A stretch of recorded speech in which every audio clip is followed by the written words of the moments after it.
वसुदेवसुतं देवं कंसचानूरमर्दनं देवकी परमानन्दं कृष्णं वन्दे जगद्गुरुं.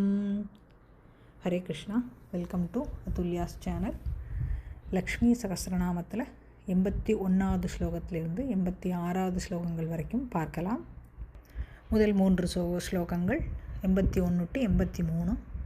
பாஷாங்குஷான்விதா திவ்யா வீணா வியாக்கியாக்ஷ சூத்ரபிருத் ஏகமூர்த்திஸ் த்ரிமூர்த்திர் மது கைடப பஞ்சினி சாங்கியா சாங்கியவதி ஜ்வாலா ஜ்வலந்தி காமரூபிணி ஜாக்ரந்தி, சில இதில் ஜாகிரதின்னு போட்டிருக்கு, சர்வசம்பத்திஸ் சுஷுப்தான் வேஷ்டதாயினி இல்லைன்னா அன்வேஷ்டதாயினி. ஒவ்வொரு லிரிக்ஸ்லேயும் ஒவ்வொரு மாதிரி இருக்குது. அடுத்து 83வது ஸ்லோகம். கபாலினி மகாதம்ஷ்ட்ரா ப்ருகுட்டி குட்டிலானனா சர்வா வாசா சுவாசாச்ச பிருஹத்யஷ்டிஷ்ச ஷக்வரி. முதல் நாமா பாஷாங்குஷான்விதா. அன்விதான்னா சரவுண்டட் பை அப்படின்னு அர்த்தம். வைத்திருக்கக்கூடியவள், அதன் கூட இருக்கக்கூடியவள். எதை வச்சுருக்கா அம்பாள் அப்படின்னா பாஷம் அங்குஷம். பாஷங்கிறது நம்ம எப்பயும் சொல்லுவோம் இல்லையா, யமன் கிட்ட இருக்கக்கூடிய பாஷக்கயிறு, அது பாஷம். இதை எதுக்கு அம்பாள் கையில் இருக்குது அப்படின்னா நம்மளுடைய மனசில் உள்ள அந்த சென்ஸ் ஆர்கன்ஸ்ன்னு சொல்லக்கூடிய இந்திரியங்கள், அது பாட்டுக்கு கண்ட்ரோல் இல்லாமல் போகும். ஸோ அதெல்லாம் ஒரு கயிறு போட்டு கட்டி இழுப்பதற்காக, அம்பாள் தன்வசப்படுத்துவதற்காக, பக்தர்களை தன்வசப்படுத்துவதற்காக, அந்த ஒரு சென்ஸ் ஆர்கன்ஸை கண்ட்ரோலில் வச்சுருக்கிறதுக்காக அம்பாள் கையில் பாஷம் இருக்குது. எதுக்கு அங்குஷம்? அங்குஷங்கிறது நம்ம யானைக்கிட்ட சொல்லுவோம் இல்லையா, யானையை குத்தி போக வைக்கிறதுக்காக இல்லைன்னா பயமுறுத்துறதுக்காக வச்சுருக்கிறது அப்படின்னு அங்குஷம்னு சொல்கிறோம். இது எதுக்கு அம்பாள் கையில் இருக்குது அப்படின்னாக்க, இப்போது சென்ஸ் ஆர்கன்ஸ் எல்லாம் கட்டுப்பட்டாலுமே அந்த உலகத்தோடு இருக்கக்கூடிய அந்த பற்றுங்கிறது, அட்டாச்மெண்ட் டுவர்ட்ஸ் எனிதிங், அது ஃபேமிலியோடு இருக்கலாம், இதோடு இருக்கலாம். அந்த பற்றெல்லாம் அப்படியே அம்பாள் அதை வெட்டி எறிகிறாள். அப்படிங்கிறதுக்காக நமக்கு ஞானத்தை கொடுக்குறாள்.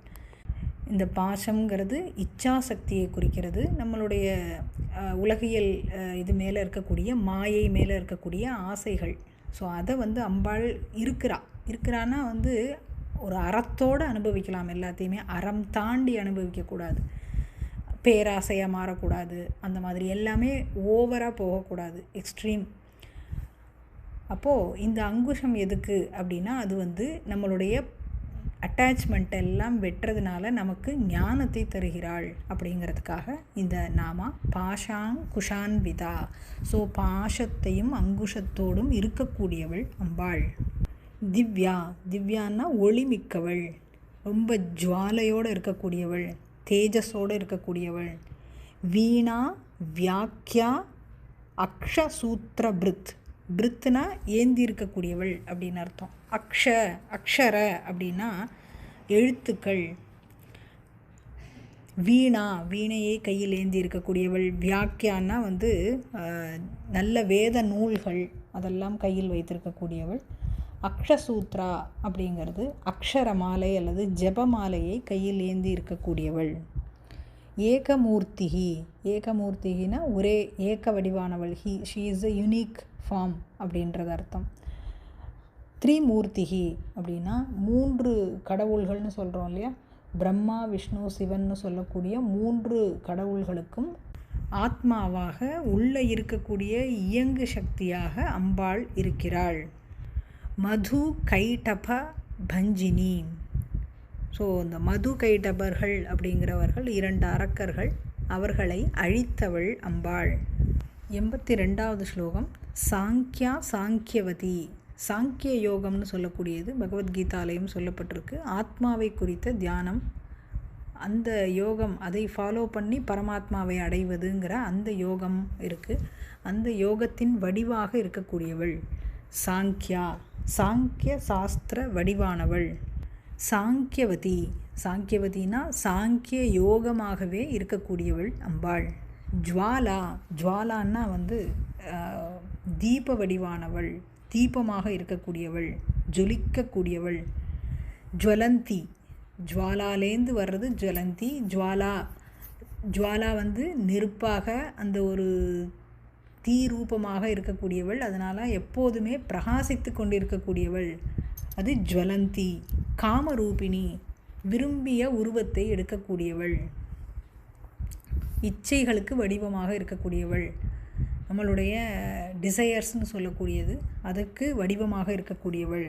காமதாயினின்னு இன்னொரு நாமால பார்த்துருப்போம். நம்ம விரும்பிய பொருள்களை கொடுக்கக்கூடியவள் அம்பாள். ஜாகிரந்தி, ஜாகிரதி ஜாகிரந்தி ரெண்டுமே சொல்லப்படுறது. ஸோ ஜீவாத்மாவுக்கு ஒரு 4 நிலைகள் இருக்குது. கனவு, உறக்கம், விழிப்பு நிலை, அதுக்கப்புறமா துரியம்னு சொல்லக்கூடியது. ஸோ அதில் அந்த 4 நிலைகளில் ஒன்று தான் இந்த ஜாகிரதி. ஜாகிரதின்னா விழிப்பு நிலையில் இருக்கக்கூடியவள். சர்வ சம்பத்திகி, அனைத்து செல்வமாக இருக்கக்கூடியவள்.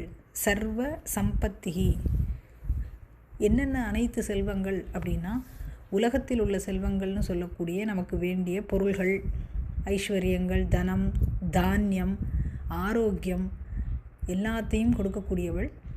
அப்புறம் பரலோகத்திற்கு தேவையான அந்த ஒரு ஹையர் ஸ்டேட்டுக்கு தேவையான ஞானத்தையும் அளிக்கக்கூடியவள். ஞானம்ங்கிறது மிக உயர்ந்த செல்வம், அந்த செல்வத்தையும் அளிக்கக்கூடியவள் அம்பாள். சர்வ சம்பத்திகி. சுஷுப்தா அன்வேஷ்டதாயினி. சுஷுப்தாங்கிறது உறக்க நிலை. ஸோ இந்த ஜீவாத்மா டெய்லியே உறக்க நிலையிலையும், விழிப்பு நிலையிலையும், கனவு நிலையிலையும், அதுக்கப்புறமா துரிய நிலை, எல்லா நிலைகளிலுமே நம்ம பகவானை நெருங்கி கொண்டிருக்கிறோம். அதாவது க்ளோஸாக போயிட்டு வரோங்கிற மாதிரியான மீனிங் அது. ஸோ உறக்க நிலையில் இருக்கக்கூடியவள் அம்பாள். அன்வேஷ்டதாயினி, அன்வேஷனம்ங்கிறது தேடக்கூடியது, எது நமக்கு வேணுமோ விரும்பியது தேடக்கூடியதுன்ற மீனிங்கில் வரும். ஸோ அதை தரக்கூடியவள், எதை தேடி நம்ம பகவான்கிட்ட போகிறோமோ அதை தரக்கூடியவள் அன்வேஷ்டதாயினி. கபாலினி மகாதம்ஷ்ட்ரா. கபாலினா மண்டை ஓடுகளை ஏந்தி இருக்கக்கூடியவள். கபாலம், மண்டை ஓடுகளை ஏந்தி இருக்கக்கூடியவள். மகாதம்ஷ்ட்ரானா மிகப்பெரிய கோரை பற்களை உடையவள். காளி ரூபத்தை இங்கே எக்ஸ்பிளைன் பண்ணியிருக்காங்க. புருகுட்டி குட்டிலானனா, ஒரே நாமா. அந்த ஆனனம்ங்கிறது ஃபேஸு, அந்த ஃபேஸில் மேலே இருக்கக்கூடிய புருவங்கள், அந்த ஃபோர்ஹெட்டு எல்லாமே ஒரு மாதிரி ரிங்கிளாக இருக்குது அப்படிங்கிற அர்த்தம். ரிங்கிள்னால் அது நம்ம கோபத்தில் புருவத்தை நெரிக்கிறோம் இல்லையா, சுருக்குறோம், நெரிக்கிறோம். அப்போ அந்த மாதிரியான கோர உருவத்தோடு இருக்கக்கூடியவள் அம்பாள். அடுத்தவர்களை அசுரர்களை பயமுறுத்தக்கூடியதுக்காக கோபத்தோடு இருக்கக்கூடியவள். சர்வா வாசா சுவாசா. சர்வா வாசா, வாசான்னா வசிக்கக்கூடியவள், அனைவருக்குள்ளும் வசிக்கக்கூடியவள், அனைவருக்கும் இருப்பிடமாக இருக்கக்கூடியவள், எல்லாருக்கும் புகலிடமாக இருக்கக்கூடியவள். சர்வாவாசா.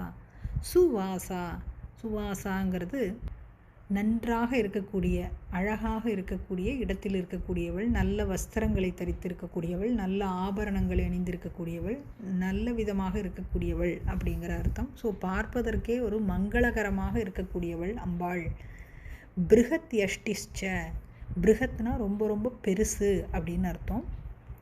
யஷ்டிங்கிறது நிறைய மீனிங் இருக்குது. அதில் நம்ம எடுத்துக்க வேண்டியது இப்போ கம்பு மாதிரி, அதாவது உலகத்திற்கே ஆதாரமாக மிகப்பெரிய ஊன்றுகோலாக தூண் போல இருக்கக்கூடியவள் பிருகத் யஷ்டிகி.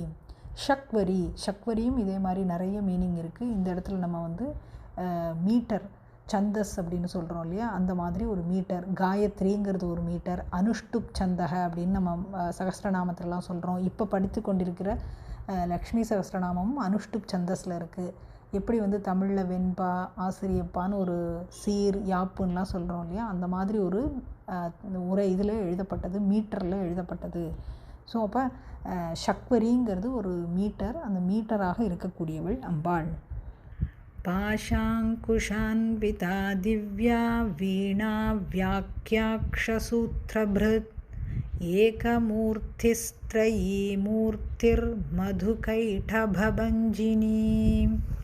சாங்கியா சாங்கியவதி ஜ்வாலா ஜ்வலந்தி காமரூபிணி ஜாக்ரதி சர்வசம்பத்திஹ சுஷுப்தா ஸ்வேஷ்டதாயினி கபாலினி மகாதம்ஷ்ட்ரா ப்ருகுட்டி குட்டிலானனா சர்வா வாசா சுவாசா ச ப்ருஹத் யஷ்டிஷ்ச சக்வரி பாஷாங்குஷான்விதா திவ்யா வீணா வியாக்யாக்ஷசூத்ரபிருத் ஏகமூர்த்திஸ்த்ரயீ மூர்த்திர் மதுகைடபபஞ்சினி சாங்கியா சாங்கியவதி ஜ்வாலா ஜ்வலந்தி காமரூபிணி ஜாக்ரதி சர்வசம்பத்திஸ் சுஷுப்தா ஸ்வேஷ்டதாயினி கபாலினி மகாதம்ஷ்ட்ரா ப்ருகுட்டி குட்டிலானனா சர்வா வாசா சுவாசா ச ப்ருஹத் யஷ்டிஷ்ச சக்வரி.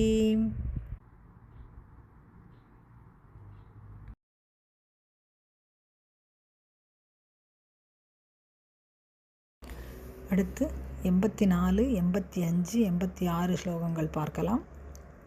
சந்தோ கண பிரதிஷ்டாச்ச கல்மாஷி கருணாத்மிகா சக்ஷுஷ்மதி மகாகோஷா கட்க சர்ம தரா சனிஹி. அது அஷனிஹி நாமா, அது சேர்ந்து வரும்போது தராஷனிஹி அப்படி வரும். ஷில்ப வைச்சித்ய வித்யோதா சர்வதோ பத்ரவாசினி அச்சிந்திய லக்ஷணாகாரா சூத்திர பாஷ்ய நிபந்தனா சர்வ வேதார்த்த சம்பத்திஹி சர்வ சாஸ்திரார்த்த மாத்ருகா அகாராதி ஷகாராந்த சர்வ வர்ண கிருதஸ்தலா. சந்தோ கண பிரதிஷ்டா ச கல்மாஷி கருணாத்மிகா சக்ஷுஷ்மதி மகாகோஷா கட்கச்சர்மதரா சனிஹி ஷில்பவைச்சித்ய வித்யோதா சர்வதோ பத்ரவாசினி அச்சிந்தியலக்ஷணாகாரா சூத்திரபாஷ்யநிபந்தனா சர்வவேதார்த்தசம்பத்திஸ் சர்வசாஸ்திரார்த்தமாத்ருகா அகாராதிஷகாராந்த சர்வவர்ணகிருதஸ்தலா. சந்தோ கணபிரதிஷ்டா ச கல்மாஷி கருணாத்மிகா சக்ஷுஷ்மதி மகாகோஷா கட்கச்சர்மதரா சனிஹி ஷில்பவைச்சித்ய வித்யோதா சர்வதோ பத்ரவாசினி அச்சிந்தியலக்ஷணாகாரா சூத்திரபாஷ்யநிபந்தனா சர்வவேதார்த்தசம்பத்திஹ சர்வசாஸ்திரார்த்தமாத்ருகா அகாராதிஷகாராந்த சர்வவர்ணகிருதஸ்தலா. 83வது ஸ்லோகத்தினுடைய லாஸ்ட் நாமா சக்வரி, சந்தஸாக இருக்கக்கூடியவள். சக்வரிங்கிற ஒரு சந்தஸாக இருக்கக்கூடியவள் அப்படின்னு பார்த்தோம்.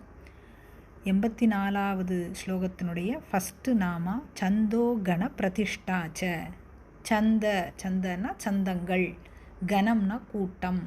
அப்போ இந்த எல்லா சந்தங்களுக்கும் கூட்டமாக இருக்கக்கூடிய அனைத்து சந்தங்களுக்கும் பிரதிஷ்டான்னா ஆதாரமாக இருக்கக்கூடியவள், சந்தங்களின் கூட்டத்திற்கு ஆதாரமாக இருக்கக்கூடியவள்.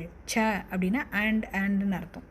அடுத்து கல்மாஷிங்கிறது நிறைய கலர்களை உடையவள், பல ரூபங்கள் நிறங்களை கொண்டவள், கல்மாஷி. அடுத்த நாமா கருணாத்மிகா, கருணையே வடிவமாக இருக்கக்கூடியவள். அடுத்தது சக்ஷுஷ்மதி, சக்ஷுகு அப்படின்னா ஞானம், மதி ஞான கண்கள். சக்ஷுகுனா பார்க்கறதுன்னு அர்த்தம். எது வழியாக பார்க்கறது அப்படின்னா ஞானத்தின் மூலமாக பார்க்கக்கூடியவள், நமக்கும் அதே ஞானத்தை அளிக்கக்கூடியவள். ஸோ சக்ஷுஷ்மதி. மகா கோஷா, பெரும் நாத வடிவமாக இருக்கக்கூடியவள். இந்த பிரபஞ்சம், இந்த யூனிவர்ஸே சவுண்ட் எனர்ஜினால தான் இருக்குது அப்படின்னு ரிசர்ச்சர்ஸ் எல்லாம் சொல்கிறாங்க இல்லையா. ஸோ அப்படிப்பட்ட பெரும் சப்தமாக மகா கோஷம்னா சத்தம்னு அர்த்தம். ஸோ அப்படிப்பட்ட பெரும் நாத சப்தமாக இருக்கக்கூடியவள் அம்பாள். கட்க சர்ம தரா. கட்கம்ங்கிறது வாள், அப்புறம் சர்மங்கிறது கேடயம். வாள் கேடயம் இதையெல்லாம் தரித்திருக்கக்கூடியவள், வைத்திருக்கக்கூடியவள், ஏந்தி இருக்கக்கூடியவள். அஷனிஹி. அஷனிஹின்னா லைட்னிங் சொல்கிறோம் இல்லையா, இடி மின்னல், அந்த மின்னல் வருது இல்லையா, அந்த மின்னல் போல், அந்த லைட்னிங் போல் இருக்கக்கூடியவள். அடுத்த நாமா ஷில்ப வைச்சித்ய வித்யோதா. ஷில்பம்ங்கிறது கலைன்னு அர்த்தம். அதை ஸ்பெசிஃபிக்காக நம்ம இந்த கோயில்கள்லாம் சிற்ப வேலைப்பாடுகள் அப்படின்னு சொல்கிறோம். அவ்வளோ அந்த அழகாக அந்த பொம்மைகள்லாம் பண்ணுறாங்க இல்லையா, கோபுரமே எவ்வளோ அழகாக இருக்குது. ஸோ அப்படிப்பட்ட அந்த ஷில்ப கலை நயத்துக்குள்ள அம்பாள் ஜொலிக்கிறா. வித்யோதா அப்படின்னா பிரகாசமாக இருக்கக்கூடியவள். இந்த மாதிரியான டிஃப்ரெண்ட் ஆர்ட்ஸ் ஃபார்ம் இருக்கு இல்லையா, நிறைய கலை, 64 கலைகள்னு சொல்கிறோம். 64 கலை வடிவத்திலையும் அம்பாள் பிரகாசிக்கக்கூடியவள். வித்யோதா. சர்வதோ பத்ரவாசினி. சர்வதான எல்லா இடத்துலையும், பத்ரன மங்களம், மங்களமான பொருட்கள், மங்களமான இடங்கள் எல்லாவற்றிலையும் வசிக்கக்கூடியவள். வாசினி. அடுத்த நாம அச்சிந்திய லக்ஷணாகாரா. அச்சிந்தியன்னா, சிந்தியனா சிந்திக்கிறது, அச்சிந்தியனா சிந்திக்க முடியாமல் இருக்கிறது. அப்படிப்பட்ட லக்ஷணம் அப்படின்னா லக்ஷணங்களையும், ஆகார அப்படிங்கிறது ஷேப்பு, நம்மளை மாதிரி உருவம் இருக்குது, ஸ்பெசிஃபிக்காக உருவம் இருக்குது. 6 அடியில் இருக்கும், 5 அடியில் இருக்கும், இப்படிப்பட்ட நிறத்தோடு இருக்கும் அப்படின்னு ஒரு உருவப்படுத்துகிறோம் இல்லையா. அப்போது சிந்திக்கவே முடியாத லக்ஷணங்களையும் உருவத்தையும் கொண்டவள். இப்போ நம்ம ஒரு அம்பாள்னால் இப்படி இருப்பா அப்படின்னு கோவில்களில் பார்த்த அந்த வடிவத்தை நம்ம ஞாபகம் வச்சுருக்கோம். அதுதான் அம்பாளா அப்படின்னா கிடையாது. அது நம்மளுடைய சிந்தனைக்கு அப்பாற்பட்ட உருவத்தையும் லக்ஷணங்களையும் கொண்டவள் அம்பாள். இந்த கலை அப்படின்றத பார்த்தோம் இல்லையா, 64 கலைகள்னு பார்த்தோம். அதோட பொருத்தி பார்த்தோம் அப்படின்னா அதனுடைய ரூல்ஸு, அதனுடைய இப்போ ஒவ்வொரு கலை கற்றுக்கிறதுக்கும் அதுக்கு ஒரு நெறிமுறை அப்படின்ற ஒரு ரூல்ஸ் அண்ட் இதெல்லாம் இருக்குது, ரெகுலேஷன்ஸ் எல்லாம் இருக்குது இல்லையா, அதையெல்லாம் வகுத்தவள் அம்பாள். அதெல்லாம் நம்ம எப்படி வந்தது, என்ன மாதிரின்னு நம்மளுடைய சிந்தனைக்கு அப்பாற்பட்டதாக இருக்கக்கூடியது. அதையும் இந்த நாமாவோடு நம்ம பொருத்தி பார்க்கலாம். அடுத்து சூத்திர பாஷ்ய நிபந்தனா. சூத்திரங்கள்னு சொல்லக்கூடியது அதுதான் இப்போ நான் சொன்ன மாதிரி ரூல்ஸ்னு அர்த்தம். இப்போ ஒரு கிராமர் எடுத்துக்கிட்டோம், ஒவ்வொரு லாங்குவேஜ்லேயும் கிராமர் எடுத்துட்டோம் அப்படின்னாக்கா இது இப்படி தான் எழுதணும், பக்கத்தில் இத்து வந்தால் இக்கு வரக்கூடாது, இந்த மாதிரியெல்லாம் ரூல்ஸ் இருக்கு இல்லையா, அதெல்லாம் சூத்திரமாக ஃபார்முலாஸாக எழுதி வச்சுருப்பாங்க. அப்போது ஒவ்வொரு லாங்குவேஜ்லேயும் இருக்குது, சான்ஸ்கிரிட்லேயும் அதே மாதிரி இருக்குது. ஸோ அப்போ அந்த சூத்திரங்களாகவும் இருக்கக்கூடியவள் அம்பாள். பாஷ்யம் அப்படின்னா அதுக்கு விளக்க உரை. இந்த சூத்திரங்களுக்கு என்ன விளக்கம் அப்படின்னு சொல்கிறோம் இல்லையா, அப்போ அந்த விளக்க உரையாகவும் அம்பாள் தான் இருக்கா. நிபந்தனை அப்படிங்கிறது எல்லாத்தையும் தொகுக்கிறது, கம்பைல் பண்ணுறதுன்னு அர்த்தம். ஸோ அப்போ அந்த கம்பைல் பண்ணி ஒன்று சொல்லியிருப்பா, சூத்திரங்கள் தனியாக. இப்போது சமஸ்கிருதத்தை எடுத்துட்டாக்க பாணினி, காத்தியாயனர், பதஞ்சலி முனிவர், இவங்களுடைய 3 பேருடைய தொகுப்பை தான் சமஸ்கிருத கிராமருக்கு ஆதாரமாக இருக்குது. அதுதான் முக்கியமான பேஸாக இருக்குது. ஸோ இப்போ இந்த தொகுப்புங்கிறது அந்த தொகுப்பாகவும் அம்பாளாக தான் இருக்கா, சூத்திரங்களாகவும் அம்பாள் தான் இருக்கா, பாஷ்யமாகவும் அம்பாள் தான் இருக்கா. அதே மாதிரி நிபந்தம் சொல்லக்கூடிய கட்டுரைன்னு சொல்லுவோம். எல்லாத்தையும் ஒரு கட்டுரைனா என்ன, நிபந்தம் எழுத சொல்லுவாங்க இல்லையா. கட்டுரை எழுதும்போது முன்னுரை போடுவோம், அடுத்து இடையில சப்ஜெக்ட் போடுவோம், அடுத்து முடிவுரை போடுவோம். இது எல்லாம் சேர்ந்தது தான் ஒரு நிபந்தம் அப்படிங்கிறது. ஸோ அப்படிப்பட்ட தொகுப்பாகவும் அம்பாள் இருக்கிறாள். அடுத்த நாமா சர்வ வேதார்த்த சம்பத்திஹி. சம்பத்திங்கிறது ஐஸ்வர்யம். சர்வ வேத அர்த்த, வேதங்களும் சாஸ்திரங்களும் என்ன சொல்லுதோ அந்த அர்த்தம், அந்த அர்த்தத்தை ஒருத்தவங்க புரிஞ்சுக்கிட்டோம் அப்படின்னா அதுலேருந்து தான் நமக்கு வேதத்தை படிக்கிறது மூலமாக தான் நமக்கு அந்த ஞானம் கிடைக்கிது. வேதத்தின் சாரமாக இருக்கக்கூடிய உபநிஷத்துகள், இந்த இப்போ படிக்கிறோமே சகஸ்ரநாம ஸ்லோகங்கள், இந்த மாதிரி எத்தனையோ ஸ்லோகங்களை படிக்கிறதுனால ஏற்படக்கூடிய ஞானம் இருக்கு இல்லையா, அந்த ஞானம் தான் நமக்கு சம்பத்தி அப்படின்னு சொல்லக்கூடிய செல்வம், பெரிய ட்ரெஷர். ஸோ அந்த செல்வமாக அம்பாள் இருக்கா. சர்வ வேத அர்த்த சம்பத்திஹி, எல்லா வேதங்களும் சாஸ்திரங்களும் கொடுக்கக்கூடிய ஞானம் என்னும் பெரும் செல்வமாக இருக்கக்கூடியவள். அடுத்த நாமா சர்வ சாஸ்திரார்த்த மாத்ருகா. எல்லா சாஸ்திரங்களுக்கும் இருப்பிடமாக இருக்கக்கூடியவள் அல்லது ஆதாரமாக இருக்கக்கூடியவள், தாயாக இருக்கக்கூடியவள். அடுத்து ஒரு பெரிய நாமா இருக்குது, அகாராதி ஷகாராந்த சர்வ வர்ண கிருதஸ்தலா. இப்போ ஹிந்தியில் பார்த்தோன்னா ஆலேருந்து க்ஷ வரைக்கும்னு சொல்லுவாங்க, லெட்டர்ஸ் இருக்கு இல்லையா, அதே மாதிரி தான் சமஸ்கிருதத்துலேயும் ஆலேருந்து க்ஷ வரைக்கும், இக்ஷ கேஎஸ்ஹெச் ப்ரொனன்சியேஷன், அந்த க்ஷ வரைக்கும் அத்தனை வர்ணங்களாகவும்.